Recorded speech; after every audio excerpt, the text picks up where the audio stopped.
Well, welcome to my new book. It has two titles. It's called Let Me Play the Lion Too, which, as many people will know, is a quote lifted from that most irrepressible, if also rather overzealous actor, Bottom, in A Midsummer Night's Dream. And it's subtitled How to Be an Actor. And that's perhaps a little clue to the two kinds of audience I'm hoping to aim it at. Obviously, it is to some extent for young people who are actors, or in a sense the two generations coming after me, but at the same time it's for a theatre-going audience as well, who don't want to be actors but are very happy to watch other actors acting and hopefully entertaining them. The reason I've done it now is because I've recently celebrated 50 years in the industry, which is, I suppose, traditionally in most trades the moment that you might begin to become thoughtful and think of passing things on a little bit, advice to a younger generation, or two younger generations in this case. It's an instinct I think one has to be quite careful about, because you have to establish first whether those generations need the advice. And I think we're blessed in this country with astonishingly talented young actors. And I certainly don't want to lecture them about things they know already, like how to turn up on time, do what the director says, learn your lines, and don't bump into the furniture. That's not it. But it's also occurred to me on this kind of anniversary of mine that I have, by now, enough memories to write a memoir.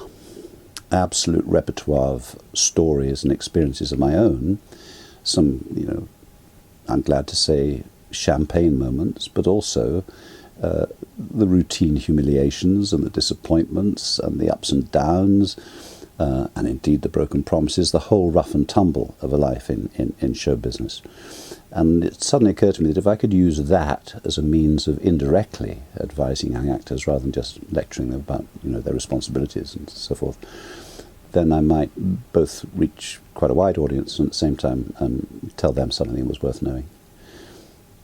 There's so many paradoxes. You know so little about how you're doing. Somebody said, Laurence Olivier was once told by a member of the public how wonderful it is to see an actor who's really arrived. And Olivier himself, who was at the height of his powers and fame, then said, an actor never arrives. And what he meant was that an actor never knows quite where they are. Awards, gongs, all the rest of it. You don't know anything about what you've achieved until somebody else tells you what it is. Along the way, therefore, there are all these ironies. You can go to an audition, think you've done a fantastic job, and not hear another word about it. Sometimes the people you've done the fantastic job for, directors, sing you, praise you to the hilt, and you walk away thinking you've got the job, and you certainly haven't got the job at all. But you can also go and make a complete mess of an audition and still get the job, because you don't quite know what's coming off you, even when you're struggling. Even if you forget your lines, you don't quite know what impression you're making. And sometimes, the director knows far more than you do what he or she wants. So sometimes you can get home and the phone is ringing. It's very surprising, but it's true. Part of the reason I've written the book in this way